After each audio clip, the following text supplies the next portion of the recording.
My parents secretly sold my $3,600 gaming PC to fund my sister's shopping spree, so I moved out and cut them off for good. All right, let's get started. Hey everyone.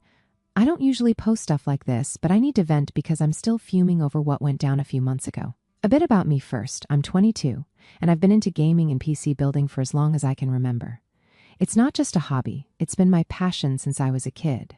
I've spent years saving up from part-time jobs, freelance gigs, and every birthday or holiday gift I could stretch to build what I called my dream rig, a custom $3,600 gaming PC. It wasn't just about gaming either. I used it for freelance graphic design, which helped me earn extra cash and learn skills for the future. Now, let me introduce you to my family. My parents are the classic we know what's best types, but their definition of best usually revolves around my younger sister, Tiffany.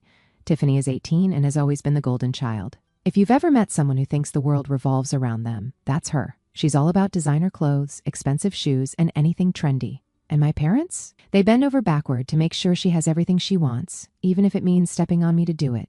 So I grew up in a house where it was always clear Tiffany came first. If money was tight, it meant I had to give something up.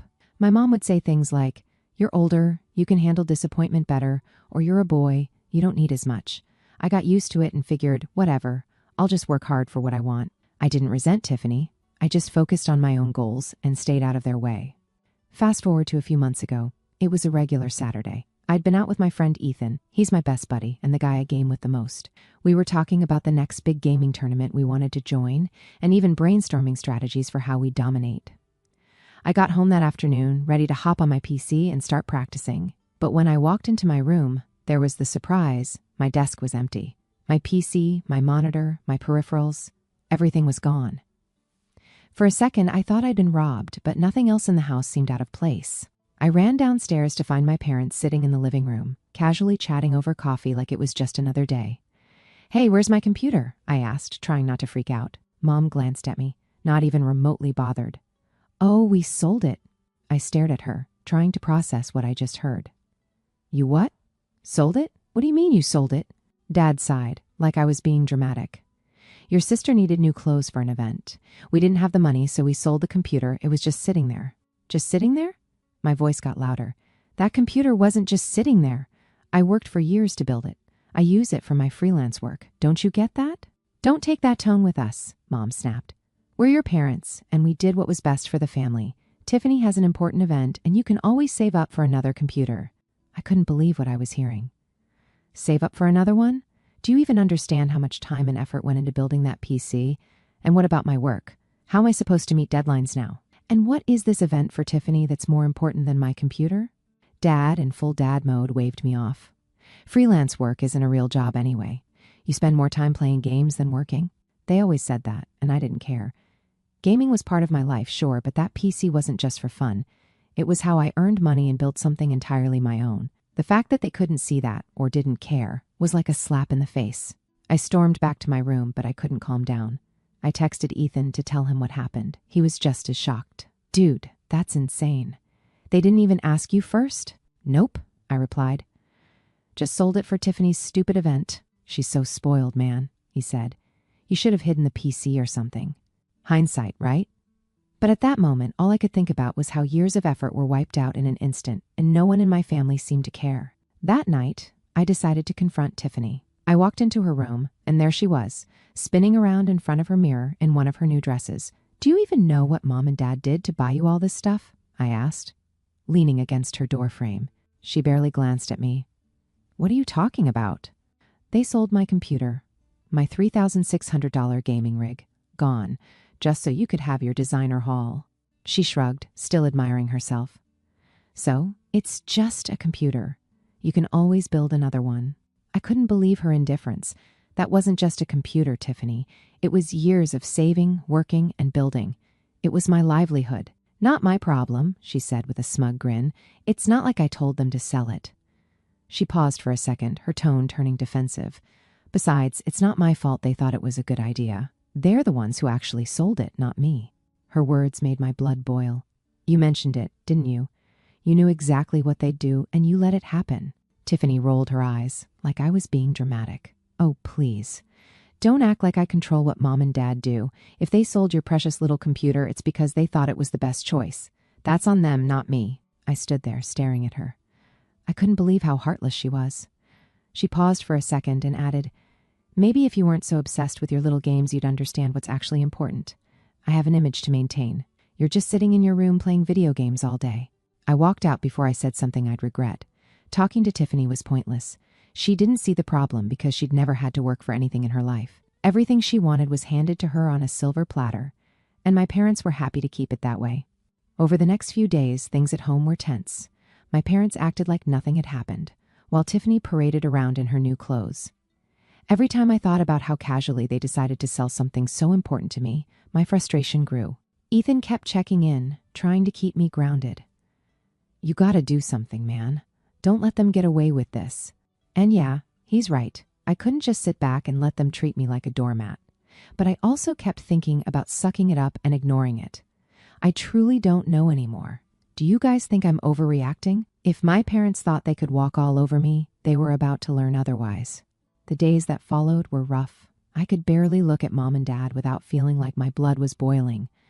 Every time Tiffany waltzed past me, flaunting her designer haul, it was like she was rubbing it in my face. Eaters tried to avoid them as much as possible, holed up in my room with my old, beat-up laptop. I used it to get by with freelance work, but it was so slow, like using a toaster to bake a cake. It was a far cry from my custom-built PC, and every time I struggled to meet a deadline or fix a crash, my frustration grew. Ethan was a lifeline during all this. He kept me sane when I felt like I was drowning in frustration. He'd call me up at random times just to check in or talk about something completely unrelated, like the latest game updates or a funny meme he'd seen. One night, as I was venting to him again about how ridiculous my family was being, he said, "You know what? It's not personal, Sonny. It's strictly business. Except in your case, they made it personal. And now they're treating it like business." It was personal. This wasn't just some financial transaction. This was my family showing me exactly where I stood in their priorities. At that moment, I realized I had to do something. Not just to get my computer back, but to make them see they couldn't keep treating me like an afterthought. So I gathered every piece of proof I could find that the PC was mine, receipts from the components I'd bought, photos of the build process, and even screenshots of my freelance earnings to show how important it was for my work. I also reached out to the person who had bought the PC. They were sympathetic but firm. No refunds unless I paid them back the $1,200 my parents had sold it for. And here I am right now. I'm actually thinking about letting it go. It seems like too much trouble, and honestly, the thought of confronting my parents again makes me want to smash my head against a wall. Do you guys think I'm overreacting? Should I just suck it up and move on? Update 1. Hey folks, I didn't think things could get messier, but somehow they have. As I told you before, I was torn between choosing to stay silent or confronting my family. But then Ethan reminded me, if you don't stand up for yourself now, they'll just keep doing it. They'll think they can take whatever they want from you whenever it's convenient for them. He was right. This wasn't just about the PC anymore, it was about respect. So I confronted them at dinner. I figured it was the best time to get them all in one place. I sat down at the table, staring at my parents while Tiffany scrolled through her phone, completely oblivious. Mom was mid-sentence about some neighborhood gossip when I cut her off. "I want my money back," I said, placing a folder of documents on the table. Dad raised an eyebrow. "What money?" "The $1,200 you got from selling my PC," I said firmly. "I built that computer with my own money. Legally, it belongs to me. You had no right to sell it." Mom let out an exaggerated sigh, like I was a toddler throwing a tantrum. "We've already been over this. Your sister needed help, and we made a decision as a family." "No, you made a decision for the family without asking me," I shot back. "That's theft, plain and simple." Dad leaned back in his chair, his face darkening. "Watch your tone, boy. We're your parents. Everything in this house belongs to us. You live under our roof, so technically that computer was ours." "That's not how it works," I said, keeping my voice steady even though I wanted to scream. I pulled out a receipt and held it up. "This says I paid for the parts with my own money. This is proof that it was mine. And this," I handed them the buyer's copy of the transaction, "proves you sold it for $1,200. "You owe me," Mom gasped, like I just told her I was disowning them. "How dare you accuse us of stealing? We did this for Tiffany. She's your sister. Family is about sacrifice." "Yeah, it seems like I'm the only one making sacrifices," I snapped. "Tiffany gets everything handed to her, and I'm expected to just roll with it. Not anymore. Either you pay me back or I'll take legal action." "You wouldn't dare." Mom hissed. Try me, I said, locking eyes with her. Tiffany, who had been silent up until now, finally chimed in. Oh my God, are you seriously threatening Mom and Dad over a computer? You're pathetic. No, I said, glaring at her. What's pathetic is that you're perfectly fine with taking advantage of someone else's hard work without a second thought. You knew what they did, and you didn't care. She rolled her eyes. It's not my fault they decided to sell it. I didn't make them do anything. You mentioned it to them, I shot back. You knew exactly what you were doing, Tiffany. She gave me an attitude. I only mentioned your computer because you're always complaining about how busy you are with work. I thought you'd appreciate the break. Her voice was calm, like she was the victim here. Appreciate the break? I said, my voice rising. Do you even hear yourself? That computer was my livelihood. Tiffany smirked, unfazed. Wow, you're twisting this into my fault. You're the one who's always talking about how you're independent. I figured you wouldn't mind helping out the family for once. Isn't that what being independent is all about? My fists clenched under the table. Helping out? You didn't need a designer haul, Tiffany. You just wanted it. There's a difference. She scoffed. Maybe you're just mad because I know how to get what I want, and you're too busy sulking to figure it out. Don't blame me for being better at this than you. I swear, I almost slapped her, but my dad slammed his hand on the table, making everyone jump. Enough. We'll pay you back, but don't expect anything else from us. You're on your own from now on. I laughed bitterly.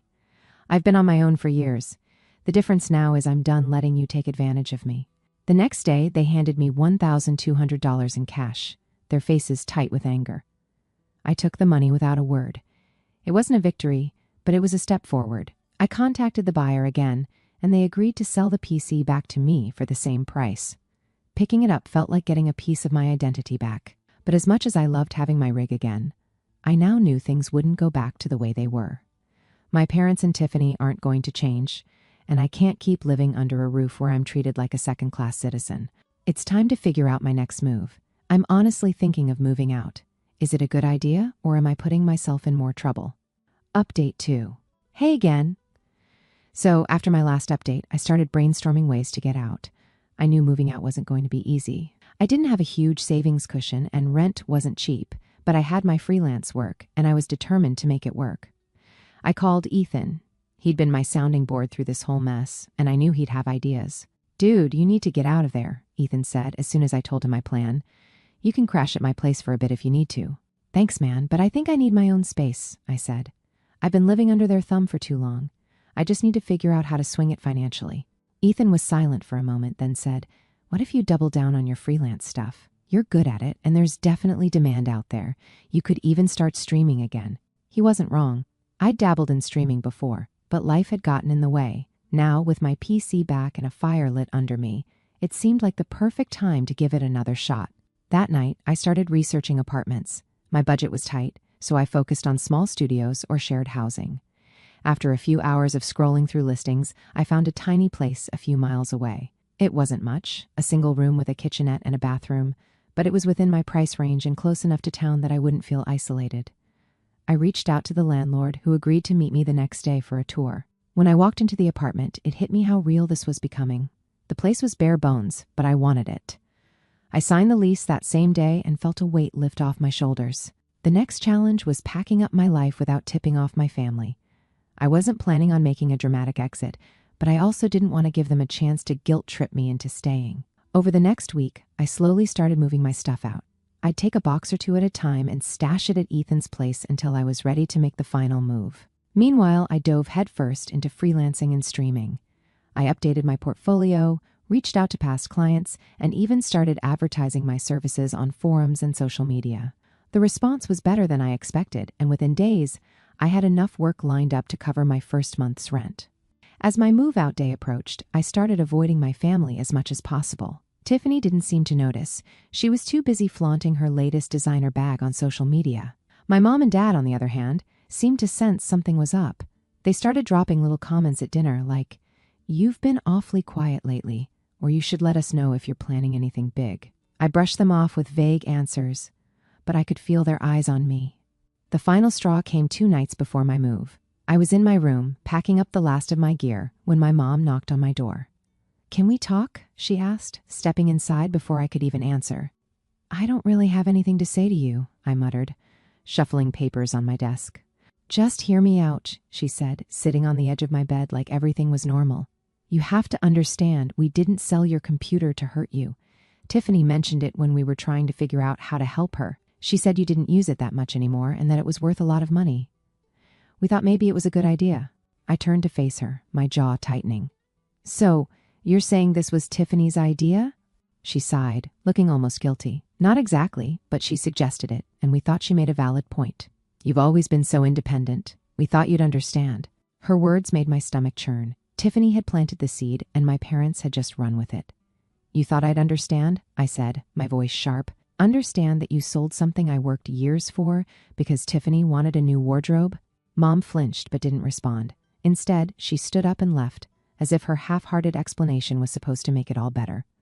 That's the kind of person Tiffany was. She twists things to get what she wants. She'd act innocent, drop a hint here and there, and suddenly her ideas became my parents' plans. The morning of my move came faster than I expected. I loaded up the last of my boxes and left a note on the kitchen counter.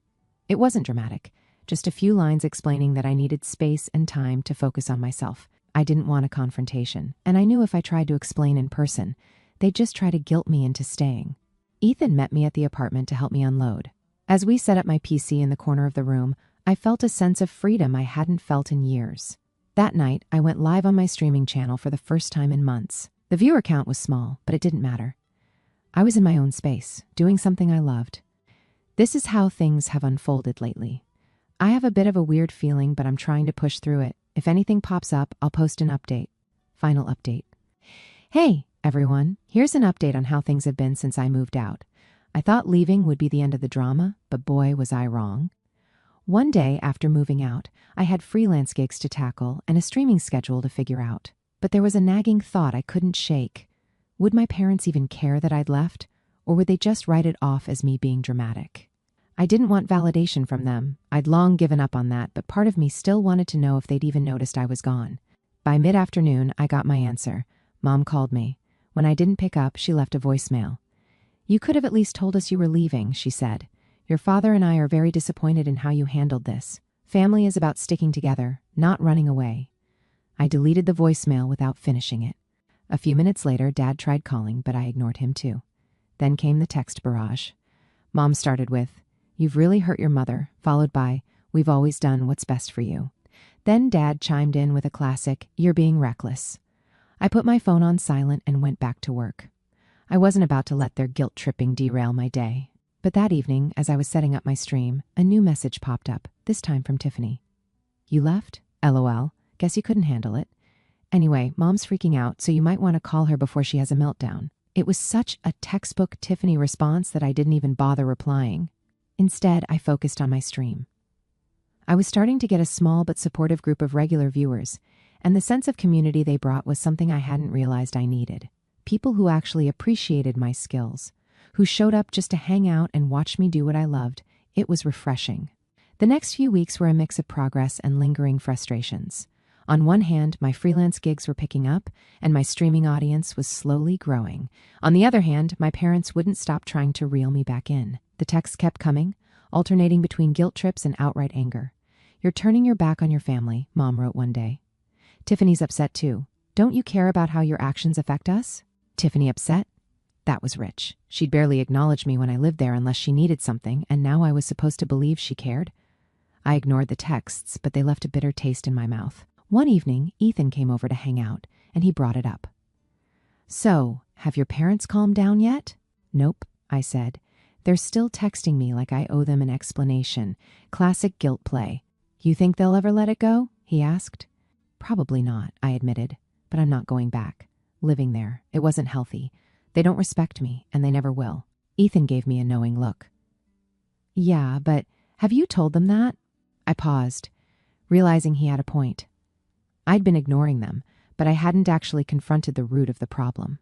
Part of me didn't want to, because I knew it wouldn't change anything, but maybe for my own peace of mind, I needed to say my piece. The next day, I sat down with my phone and started typing. It took me a while to find the right words, but eventually, I sent a message to my parents. It went like this: "I've made my decision, and I'm not coming back. This isn't about being selfish. It's about doing what's best for me. I've spent years feeling like my needs didn't matter, and I can't keep living like that. I hope you'll respect my choice, but if not, I'll still be moving forward without you. I hit send and immediately felt a weight lift off my shoulders. I wasn't expecting a positive response, and I didn't get one. Mom replied with a long, rambling message about how I was being ungrateful and how Tiffany's happiness had always been their priority because she needed more support. Dad followed up with a blunt, "You'll regret this someday." But instead of feeling hurt or angry, I felt free. At least I didn't feel the need to argue or explain myself further. Their words didn't hold the same power they used to. Over the next few weeks, I threw myself into my work and streaming. One day, while scrolling through social media, I came across a post from Tiffany. It was a selfie of her holding a designer purse with the caption, "So grateful for my amazing parents who always prioritize what matters." I rolled my eyes and kept scrolling. I didn't need to engage. Let her have her little fantasy world. It wasn't my problem anymore. A few days later, a family friend ran into me at a coffee shop. "I heard you moved out," they said, raising an eyebrow. "Your parents are having a tough time, you know. They've been asking everyone for help." I frowned. "Help? What do you mean?" "They've overextended themselves buying things for Tiffany," they said. "I think they thought you'd still be there to pitch in." I shrugged, taking a sip of my coffee. "That's unfortunate," and I meant it. It was unfortunate. For them. For me, I'm doing great without them. After that conversation with the family friend, I couldn't help but feel a strange sense of validation. My parents' finances falling apart wasn't something I took joy in. It just confirmed what I'd known for a long time. They'd prioritized Tiffany's wants over the family's stability for years, and now they were dealing with the consequences. Meanwhile, I was finally learning what it meant to be independent, and I wasn't about to let their choices drag me back into their chaos. That didn't stop the guilt trip texts from coming, though. Mom's messages became more desperate. "We're struggling here, and you've left us to deal with everything on our own." Then there was Dad's favorite line, "If you were a good son, you'd help your family in their time of need." A good son? That was rich, coming from someone who couldn't even acknowledge my hard work, let alone respect it. Tiffany stayed silent, though. She didn't reach out, and honestly, I didn't expect her to. She probably figured she'd let our parents do the heavy lifting and wait for me to cave. One day, Ethan came over again. He had a grin like he had something big to tell me. "Guess who I ran into at the store today?" he said as we sat down. "Who?" I asked, already knowing it was probably someone connected to my family. "Your mom," Ethan said, chuckling. "She cornered me by the frozen pizzas and went on this whole rant about how you've abandoned them. She even said you're being influenced by bad company, which I'm assuming is me." I rolled my eyes. "Of course she did." "What did you say?"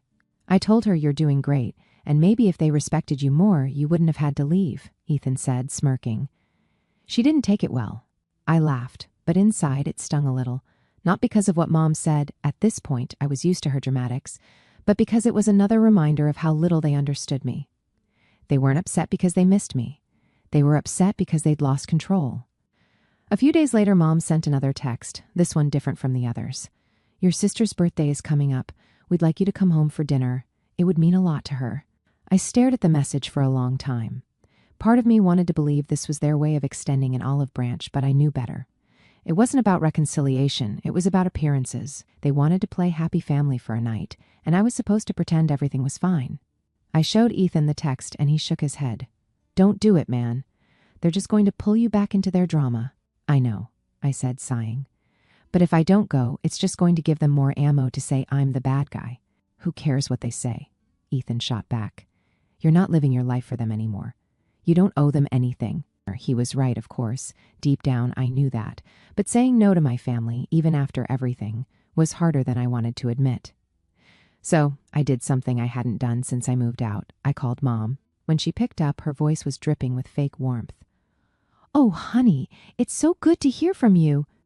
"Hey, Mom," I said, keeping my tone neutral. "I got your text about Tiffany's birthday." "Yes, we're having a nice dinner. Just the family," she said quickly. "Tiffany would love for you to be there." "I don't think I can make it," I said firmly. "I'm really busy with work right now, and honestly, I don't think it would be a good idea." There was a long pause before she responded. "You're really going to let your sister down like this, after everything we've done for you?" And there it was, the guilt card, right on schedule. "Mom, this isn't about Tiffany," I said. "It's about the fact that every time I try to have a relationship with you guys, it feels like I'm the only one putting in any effort. I'm not coming to dinner because I'm done pretending everything's fine when it's not." She didn't take it well, to say the least. "Fine," she said. If you want to throw your family away, that's your choice. But don't come crying to us when you realize what you've lost. That was the last straw. Mom, I've spent my entire life trying to earn your approval, and it's never been enough. So, no, I'm not throwing anything away. I'm just finally putting myself first. Goodbye. I hung up before she could respond, my hands shaking. It felt like cutting a rope that had been holding me back for years. I wasn't sure what would come next, but I knew I couldn't keep living in their shadow. After that call, I blocked Mom and Dad's numbers. It wasn't an easy decision, but I knew it was necessary. The constant texts and calls weren't helping anyone, and I needed space to focus on my own life. Tiffany didn't even bother reaching out, which, honestly, made things easier. With the family drama out of the picture, I was able to throw myself fully into my work and streaming. One night, while I was streaming, someone in the chat asked, "What made you start streaming?" For a moment, I hesitated. I hadn't talked about my family situation publicly, it felt too personal, but then I realized it didn't matter. I started streaming because it's something I'm passionate about, I said, but also because I wanted to prove to myself that I could build something on my own without anyone holding me back. The chat lit up with messages like "respect" and "you're an inspiration, dude." It felt good to know people appreciated what I was doing, not just for the gameplay, but for the story behind it. As the weeks turned into months, I noticed that I wasn't angry anymore. I still didn't want a relationship with my parents or Tiffany, but I didn't feel the need to dwell on it. Cutting ties had given me the peace I needed to move forward, and for the first time, I felt truly free. One day, Ethan and I were hanging out, and he asked, "So, do you think they'll ever apologize?" I shrugged. Probably not, but honestly, I don't need them to. I'm finally living my life on my own terms, and that's enough for me. And it was. Now, I'm building a life where my hard work is valued and my passions are celebrated, not dismissed. To anyone reading this and dealing with something similar, you don't have to stay where you're not respected. You deserve better, and walking away isn't giving up. It's choosing yourself. Thank you guys for all your support and comments. It really meant a lot to me.